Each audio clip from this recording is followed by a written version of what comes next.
Hello students, welcome to physics class. Today we are going to discuss a very important topic, banking of road. This topic from your chapter number 5, laws of motion. In this topic we discuss about the requirement of banking of road as well as maximum safest speed of vehicle. Okay, so if there is no banking of road, then what is the maximum speed which you can take turn on the circular track? Very first we are going to discuss that. Okay, so suppose ये हमारा एक circular track है और ये horizontal है, banking नहीं है इस पर। यहाँ पर मैं किसी कार का एक टॉप व्यू बना रही हूँ जिसमें उस व्हीकल का ये एक टॉप व्यू है जिसका मास है, इस पर नॉर्मल रिएक्शन फोर्स होगा अपवर्ड डायरेक्शन में और डाउनवर्ड डायरेक्शन में होगा mg। Okay, and if you are observer, आप ऑब्जर्वर हैं और अगर आप यहाँ से खड़े होकर उसे वॉच कर रहे हैं तो आपको फील होगा कि इस पर टूवर्ड सेंटर एक सेंट्रीपिटल फोर्स लग रहा होगा, ठीक है। और सेंट्रीपिटल फोर्स एक्चुअली में that is not a type of force. उस फोर्स का रोल प्ले करने के लिए कोई और फोर्स आ गया होगा जो एक्चुअल फोर्स होगा। आई have already discuss with you in circular motion. Circular motion में मैं ऑलरेडी आपको एक्सप्लेन कर चुकी हूँ उस चीज के लिए कि कभी भी कोई भी centripetal force is not a type of force. उसका रोल प्ले करने के लिए कोई रियल फोर्स वहां पर आ जाता है। अब यहाँ पर सेंट्रीपिटल फोर्स का रोल प्ले करने के लिए कौन आया होगा? इसका रोल प्ले करने के लिए, इसका प्लेस लेने के लिए यहाँ पर आया होगा friction that is developed between the wheel of the car as well as road. हम फ्रिक्शन को ऑलरेडी डिस्कस कर चुके हैं, यानी कि इसका मतलब है कि centripetal force equals to friction. And what is the value of centripetal force? That is mv square upon r equals to f। ये जब आप एज अ ऑब्जर्वर बाहर हैं तब की बात कर रही हूँ। अगर आप कार के अंदर होते तो आपने कभी प्रैक्टिकली देखा होगा कि जब हम टर्न लेते हैं, टर्न लेते हैं इस तरह से, तो हमें ये फील होता है कि हम बाहर वाली साइड, अचानक आपने टर्न लिया किसी सर्कल पर तो आपको फील होगा कि आप बाहर वाली साइड स्किड हो रहे हैं। इसका मतलब आप बाहर वाली साइड एक फोर्स फील कर रहे हैं, दैट इज सेंट्रीफ्यूगल फोर्स। वो भी वही होता है, जो उतना ही होता है जो सेंट्रीपिटल फोर्स होता है। सेंट्रीफ्यूगल बाहर वाली साइड होता है और सेंट्रीपिटल इनवर्ट होता है। तो यहाँ पर हम अगर कार के अंदर ऐसा ऑब्जर्वर होते तो हमें बाहर वाली साइड एक स्किडिंग फील होती और वहां जो फोर्स होता वो होता आपका सेंट्रीफ्यूगल फोर्स होता, राइट। सेंट्रीफ्यूगल फोर्स वो किसके होता है? सेंट्रीपिटल फोर्स के ही इक्वल होता है, ठीक है। और अगर आप एज अ ऑब्जर्वर कार के अंदर हैं तो आप एक non inertial frame of reference में बैठे हुए हैं। जो फ्रेम ऑफ रेफरेंस है, आप खुद ही उस फ्रेम ऑफ रेफरेंस में हैं, ठीक है। इसलिए आपको बाहर वाली साइड आप प्रैक्टिकली फील करके देखना। ये जो टॉपिक है वो हमारी प्रैक्टिकल लाइफ से रिलेटेड है। जब हम किसी सर्कल पर टर्न लेते हैं तो हमको लगता है कि हम बाहर वाली साइड जा रहे हैं। इसका मतलब हमारे ऊपर कौन सा फोर्स लग रहा है? हमारे ऊपर फोर्स लग रहा है सेंट्रीफ्यूगल, ठीक है। और सेंट्रीफ्यूगल फोर्स किसके इक्वल होता है? सेंट्रीपिटल के। और सेंट्रीपिटल फोर्स किसके इक्वल है? फ्रिक्शन के। यानी कि इसको कौन बैलेंस कर रहा है? सेंट्रीफ्यूगल फोर्स को इससे बैलेंस कर रहा है फ्रिक्शन। इट मीन्स हमारे पास हो जाएगा एफ जी सेंट्रीफ्यूगल, एफ कर लीजिए इसे इन प्लेस ऑफ जी।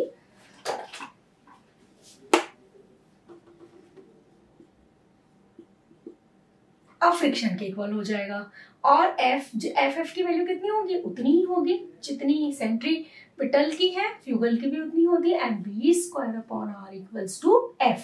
अब friction I have already discuss कि फ्रिक्शन की क्या वैल्यू होती है। फ्रिक्शन की वैल्यू होती है f equals to mu n. तो यहाँ पर वैल्यू रख दीजिए mv square upon r equals to mu n। और n का वैल्यू क्या है? n किससे बैलेंस हो रहा है? mg से। तो n इक्वल्स टू होता है हमारे पास mg। Then we can substitute here value, वो हो जाएगा हमारे पास mv square r equals to mu mg। अब आप देखिए यहाँ पर कि ये जो है क्या है? ये व्हीकल की स्पीड है, ये रेडियस है और इधर वाली साइड अगर हम ऑब्जर्व करेंगे तो क्या ये वैल्यू कांस्टेंट नहीं है? म्यू कांस्टेंट होता है, कोफिशिएंट ऑफ फ्रिक्शन है, स्टैटिक हो सकता है या लिमिटिंग हो सकता है, एम मास है और जी हमारा क्या है, एक्सेलरेशन है। If I want to increase speed, अगर मैं स्पीड बढ़ाना चाहूं तो ये वाली वैल्यू तो कांस्टेंट होती है। अगर इस कांस्टेंट वैल्यू से एक लिमिट के ज्यादा अगर आपने स्पीड को इंक्रीज किया तो स्पीड होने की पॉसिबिलिटीज हमारे व्हीकल की बढ़ जाएंगी। आप इसको ऐसे समझिए,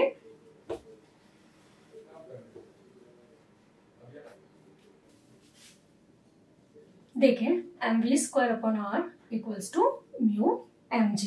देखो यहाँ पर म्यू और mg का वैल्यू क्या है, कांस्टेंट है, यानी कि ये जो वैल्यू है वो किसकी है, लिमिटिंग फ्रिक्शन की है। और लिमिटिंग फ्रिक्शन की जो वैल्यू होती है वो एक मैक्सिमम वैल्यू हम मान लेते हैं, सपोज 100 न्यूटन है। अब इसको समझने का ट्राई कीजिए कि अगर हम वेलोसिटी बढ़ाते हैं, मान लीजिए इनिशियली हमारी वेलोसिटी थी 40 मीटर पर सेकेंड, 20 मान लेते हैं, सपोज 20 मीटर पर सेकेंड, ओके। तो हमारा जो अप्लाइड फोर्स था वो था हमारा कितना, 40 न्यूटन। सपोज 30 मीटर पर सेकेंड पर हमारा जो अप्लाइड फोर्स हो गया, जो व्हीकल लगा रहा है, वो सपोज मान लीजिए 60 न्यूटन है।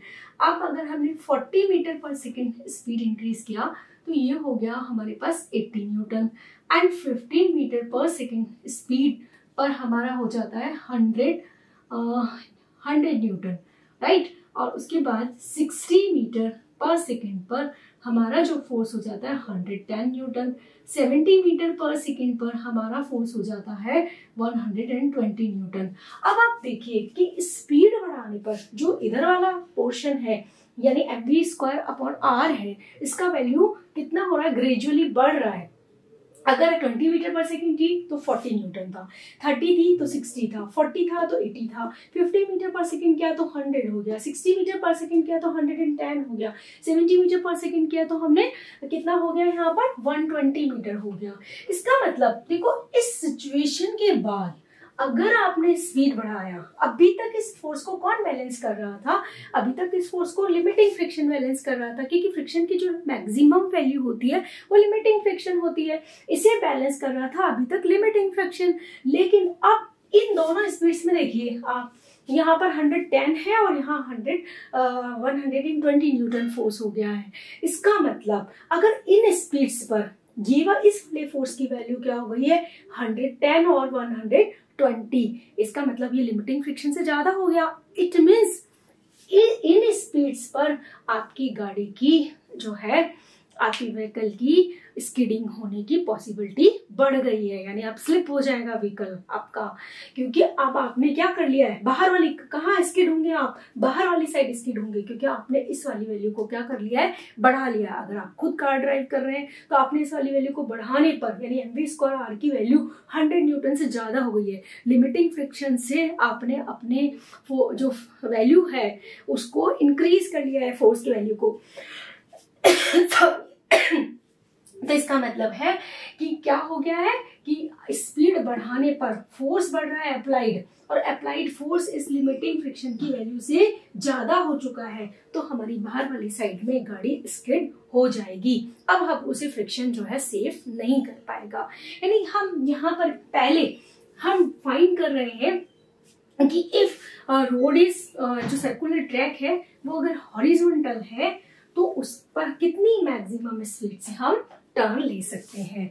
सपोज यहाँ पर देखिए mv square upon r, I think ये प्रैक्टिकली ये बात आपको समझ में आ गई होगी। म्यू mg, एम से m cancel, v square equals to mu g r, यानी v equals to under root mu g r, okay. यानी जो स्पीड होगी, आपकी व्हीकल की जो स्पीड होगी, आपके कन्वेंस की जो स्पीड होगी, वो या तो म्यू जी आर के इक्वल होनी चाहिए सेफेस्ट होने के लिए, या उससे कम होनी चाहिए। It means v is less than और equals to under root mu g r, ठीक है। अगर आप इससे वैल्यू बढ़ा देंगे, अगर आप v का वैल्यू बढ़ा देंगे तो आउटवर्ड डायरेक्शन में आप स्किड कर जाएंगे। कभी कभी आपने रियलाइज किया होगा कि जब कभी हम बहुत स्पीड में होते हैं तो सर्कुलर ट्रैक पर हम यानी सर्कल पर हम अपनी रेडियस को बढ़ा लेते हैं। आप छोटा कर्व लेने की बजाय अगर आप इन प्लेस ऑफ दैट ना आप अगर बड़ा कर्व लेंगे यानी आप रेडियस बढ़ा देंगे, रेडियस बढ़ाने पर क्या होगा कि जो ये सेंट्रीफ्यूगल फोर्स है वो कम हो जाएगा, कम होने पर वो फ्रिक्शन उसे बैलेंस कर लेगा, इसलिए जो गाड़ी है आपकी वो बाहर स्किड नहीं होगी बाहर वाली साइड। अदरवाइज अगर आप छोटा टर्न लेते हैं और आपकी स्पीड बहुत ज्यादा होती है तो स्किडिंग होने की पॉसिबिलिटीज भी हमारी इंक्रीज हो जाती है। अब हम चाहते हैं कि ये जो स्पीड है, अभी जैसे हमने देखा एक एग्जाम्पल मैंने आपको बताया, उसमें मैंने कहा कि अगर हम 50 मीटर पर सेकेंड से ऊपर अगर स्पीड उसका कर देते हैं तो उसका जो वैल्यू है, फोर्स अप्लाइड फोर्स का जो वैल्यू होता है वो लिमिटिंग फ्रिक्शन से ज्यादा हो जाता है, यानी कि वहां पर एक्सीडेंट होने की पॉसिबिलिटीज बढ़ जाती हैं। अब हम चाहते हैं कि हम कुछ ऐसा कर लें जिससे हम फ्रिक्शन की वैल्यू बढ़ा लें। हम चाहते हैं कि हम कुछ ऐसा कर लें जिससे हम फ्रिक्शन की वैल्यू इंक्रीज कर लें।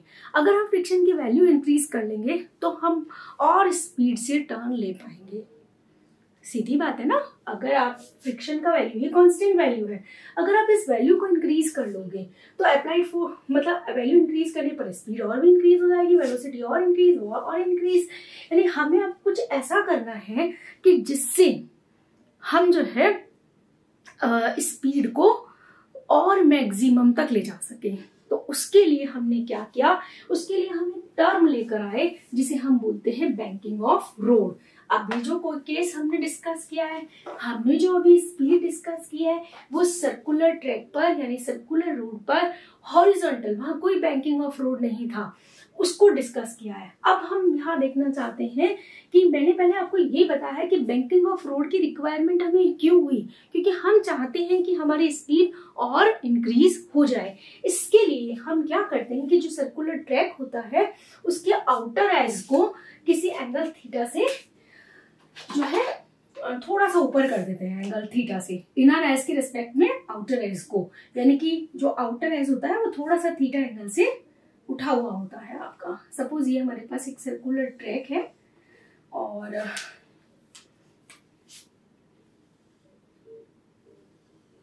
ये थीटा एंगल से जो है आउटर एज उसका थोड़ा सा उठा हुआ है, और अब व्हीकल जब टर्न लेगा तो फ्रिक्शन की वैल्यू बढ़ जाएगी। कैसे बढ़ेगी वो देखनी है हमें कि फ्रिक्शन का वैल्यू कैसे इंक्रीज होता है। ठीक है,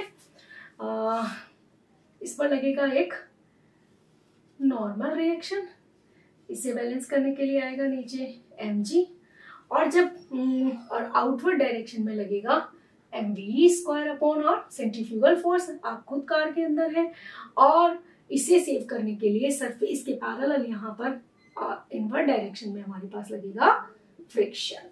ठीक है, जिससे कि फ्रिक्शन, क्योंकि इसे बैलेंस करने के लिए या आप ये कह लीजिए कि सेंट्रीपिटल फोर्स का रोल प्ले करने के लिए कार और के टायर और रोड के बीच में जो है फ्रिक्शन डेवलप हो जाएगा। अब इसका हम क्या करते हैं, एक एफबीजी बना लेते हैं। देखिए इसे रब कर दूं।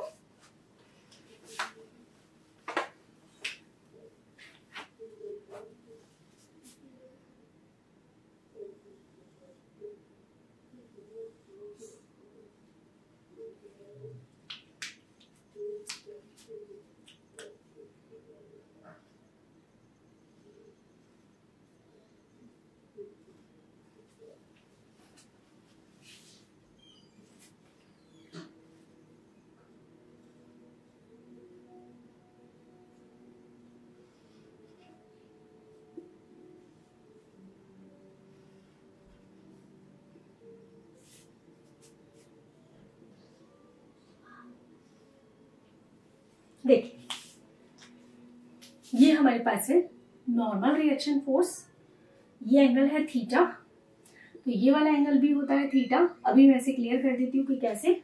और ये वाला इसकी वैल्यू होगी, रिजोल्यूशन कर लीजिए, एन कॉस थीटा।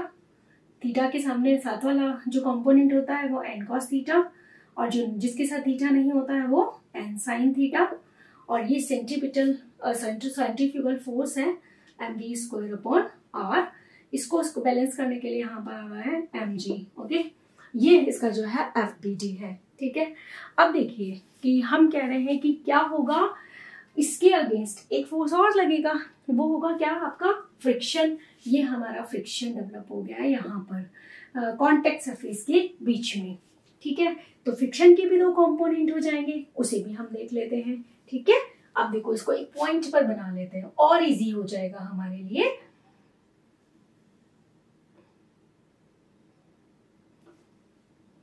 यहाँ सारा जो काम है वो हमारे पास किसका है, सिर्फ डायग्राम का ही है कि हमें डायग्राम समझना है। देखो ऐसे बनाना, एक स्ट्रेट लाइन ड्रॉ करना, ये कौन सा फोर्स है, mv स्क्वायर अपॉन r, देखो ये रहा, ठीक है। और इसके नॉर्मल कौन सा फोर्स लगता है, नॉर्मल रिएक्शन। और ये वाला एंगल क्या होता है आपका थीटा, और ये क्या होगा आपका n cos थीटा, और ये क्या होगा आपके पास n sin थीटा, राइट। और इसको कौन बैलेंस करेगा, इसको बैलेंस करेगा mg। ओके, अब यहाँ इस साइड कौन सा फोर्स लग रहा है, फ्रिक्शन। अगर ये थीटा है और ये लाइन पैरेलल है तो ये एंगल क्या होगा, थीटा।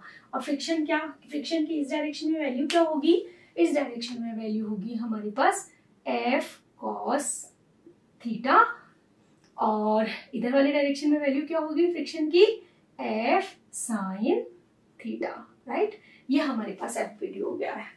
अब हमें समझना है कि अगर ये वाला एंगल थीटा है तो ये एंगल थीटा किस तरह से है, ठीक है। ये समझ में आ गया आपको। देखो सरफेस के नॉर्मल क्या लगता है, नॉर्मल रिएक्शन। नॉर्मल रिएक्शन का अलोंग वाई एक्सिस जो है कंपोनेंट क्या होगा, एन कॉस थीटा, और अलोंग एक्स एक्सिस कंपोनेंट क्या होगा, एन साइन थीटा। फ्रिक्शन इस डायरेक्शन में लग रहा है, कहाँ डेवलप हुआ है फ्रिक्शन, सरफेस टायर और जो है व्हीकल के बीच में डेवलप, टायर और रोड के बीच में डेवलप हुआ है।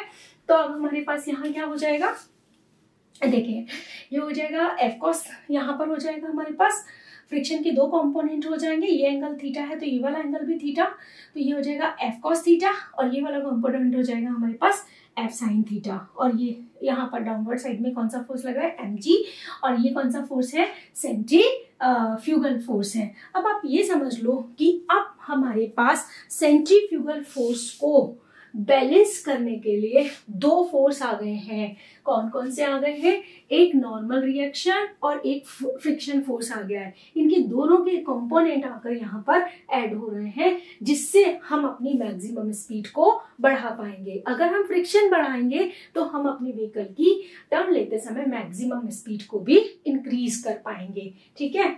ये बात हमने, इसीलिए हमें बैंकिंग ऑफ लोड की रिक्वायरमेंट होती है। मैं इसे रब कर रही हूँ। तो अब देखिए कि एंगल थीटा कैसे माने हैं हमने। यहाँ पर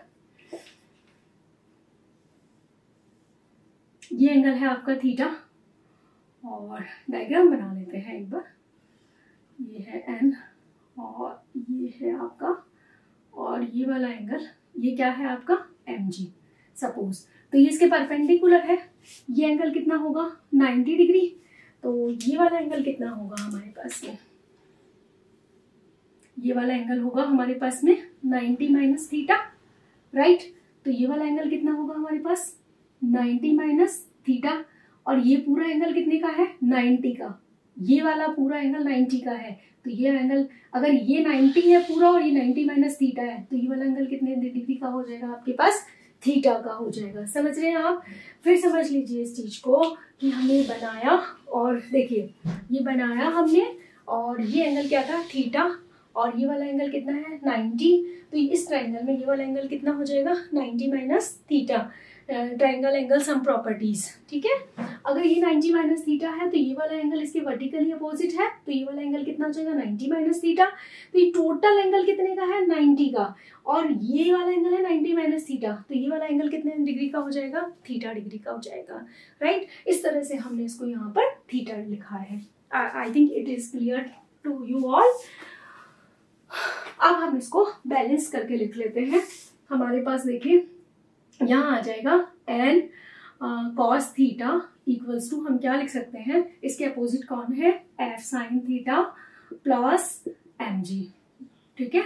और इसको सॉल्व करोगे तो n cos theta minus f sine theta equals to, we can write mg, and what is the value of f equals to, you can write mu and put it here, n cos theta minus mu n sin theta equals to mg. And you can write and take n common, cos theta minus mu sin theta equals to mg. This is equation number 1. Okay, and by this we can write equation number 2. Equation number 2 क्या होगा हमारे पास में, देखो क्या होना चाहिए, यहाँ से देखो f cos theta plus n sin theta, f cos theta plus n sin theta equals to what, mv square upon r, right. देख लीजिए ये हमारे पास हो जाएगा। इस डायग्राम को हम रब कर देते हैं, कैसे बैलेंसिंग की है, n cos थीटा इसके opposite f sin theta plus mg कर दिया, ठीक है, क्योंकि जो सेम डायरेक्शन में होते हैं वो ऐड हो जाते हैं। इधर f cos theta plus n sin theta को ऐड किया equals to mv square upon r लिख दिया है हमने।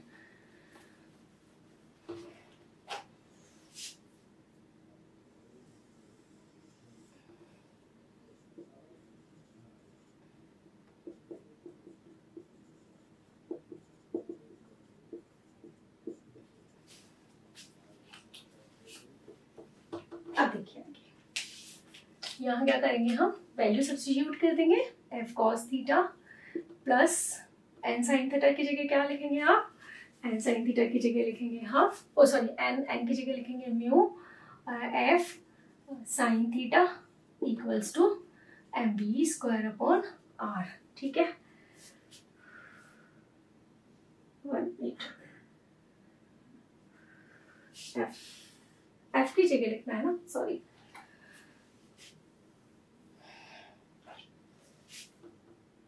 इन प्लेस ऑफ f क्या लिखेंगे, mu n cos theta plus यहाँ लिखेंगे हम n sin theta equals to mv square upon r, और take n common, mu cos theta plus sin theta equals to mv square upon r। This is equation number 2। Equation number 2 divided by equation number 1।